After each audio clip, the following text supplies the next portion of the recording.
Hello viewers and students, welcome you all in my channel. और आज जिस topic पर मैं वीडियो बना रहा हूँ वो एनवीएस के डायरेक्ट रिक्रूटमेंट से रिलेटेड है। और मैं अपना एक्सपीरियंस आपके साथ शेयर करूँगा कि how I crack my NVS TGT social science exam in my first attempt. So अभी एग्ज़ाम होने ही वाले हैं, एडमिट कार्ड आ चुके हैं और बहुत कम समय रह गया है, क्योंकि हम लोग के पास इतना समय नहीं होता तो वीडियो नहीं बना पाए। लेकिन डायरेक्ट आपके सामने मुद्दे पर कुछ बातें कहूँगा। Many of aspirants who will give exam, they may be already teaching in somewhere in other institutions. सब कोई ना कहीं पढ़ा रहा होगा, पढ़ रहा होगा। और आज के टाइम पर ये बताना फिजूल है कि आपको क्या पढ़ना चाहिए, बट इम्पॉर्टेंट है कि आप जिस एग्ज़ाम की तैयारी कर रहे हैं उस एग्ज़ाम को आप कैसे निकालें। तो एनवीएस टीजीटी का एग्ज़ाम मैंने 2019 में दिया था। ऑल्दो मैंने ज्योग्राफी पीजीटी का भी एग्ज़ाम दिया था and I have prepared properly for the geography PGT, but 2 number से मेरी रिटर्न में 2 नंबर क्लियर नहीं हुए और मेरा इंटरव्यू में नाम नहीं आया। लेकिन टीजीटी एसएसटी में मेरा रिटन क्लियर हुआ। लेकिन I would like to tell you that मेरी रैंकिंग बहुत ज़्यादा अच्छी नहीं थी रिटन में। और उस समय मैं बहुत ज़्यादा होपफुल भी नहीं था कि शायद मेरा सिलेक्शन होगा एनवीएस में, इंटरव्यू में सिलेक्शन होगा या नहीं होगा। बट वो बात मैं आपके साथ बाद में डिस्कस करूंगा। लेकिन कुछ चीज़ें आपके साथ वैसे शेयर करना चाहता हूँ कि एसएसटी का जब आप एग्ज़ाम देने जा रहे हैं तो बेसिकली आपको एनसीईआरटी ज़रूर पढ़नी है। और जो नवोदय का एग्ज़ाम का जो पैटर्न है वो केवी डीएसएसबी से थोड़ा सा डिफरेंट है। आप केवी डीएसएसबी यूपी पीजीटी टीजीटी या उत्तराखंड टीजीटी पीजीटी या राजस्थान टीजीटी का पेपर देंगे तो मुझे वहाँ तक जहाँ तक लगता है उसमें कॉन्सेप्चुअल बेस्ड क्वेश्चन बहुत ज़्यादा पूछे जाते हैं। लेकिन एनवीएस में अगर कॉन्सेप्चुअल बेस्ड क्वेश्चन है तो उससे ज़्यादा फैक्चुअल क्वेश्चन पर बहुत ज़्यादा फोकस किया जाता है, फैक्ट्स रिलेटेड।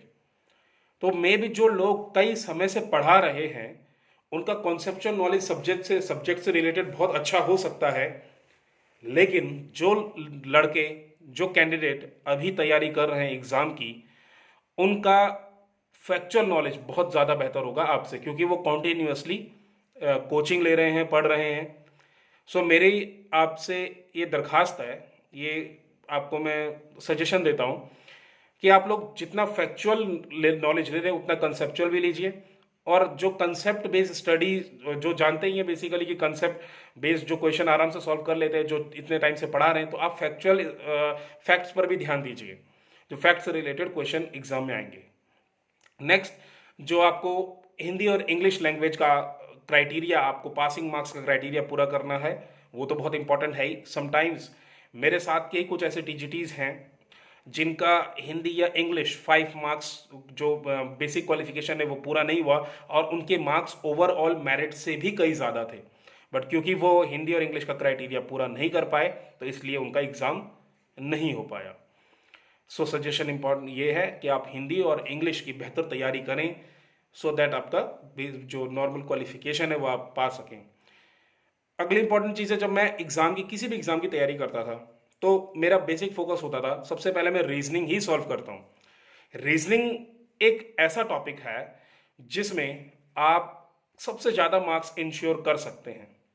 उसमें आप ये इंश्योर कर सकते हैं, वहाँ पे बैठे बैठे अगर आप उसे सही कर रहे हैं तो आप गारंटी कर सकते हैं कि अगर 20 मार्क्स की रीजनिंग है तो आप 20 के 20 सवाल सही कर लें। तो रीजनिंग पे सबसे ज़्यादा फोकस कीजिए। जनरल नॉलेज, क्योंकि आप एसएसटी से जुड़े हुए टीचर हैं तो जनरल नॉलेज आपकी बेहतर होगी ही वाकई। अगली चीज़ जो इंपॉर्टेंट आती है वो है current affairs, teaching aptitude and कुछ क्वेश्चंस आपके इसमें करंट अफेयर से रिलेटेड आएंगे, तो उसकी भी तैयारी आपको बहुत बेहतरीन करनी है। अब मैं अपने जो एक सक्सेस है और एक फेलियर है उससे मिली जुली एक बात बताना चाहता हूँ कि मेरे एक कलीग ने मुझे सलाह दी थी कि you only read NCERT while you are preparing for the PGT geography exam and I have focus fully on that. But what I found that lots of question were also from PG level and the graduation level. तो आप ये मत मान के चलिए कि आप NCERT पढ़ लेंगे तो उसी से हो जाएगा.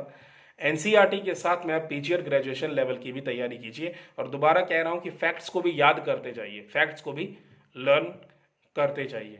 तो यही एक इम्पॉर्टेंट सलाह मेरी आप सबके लिए है. And all the best for your examination and we will be fortunate, or Navodaya will be fortunate to have good teachers in its department. Thank you very much.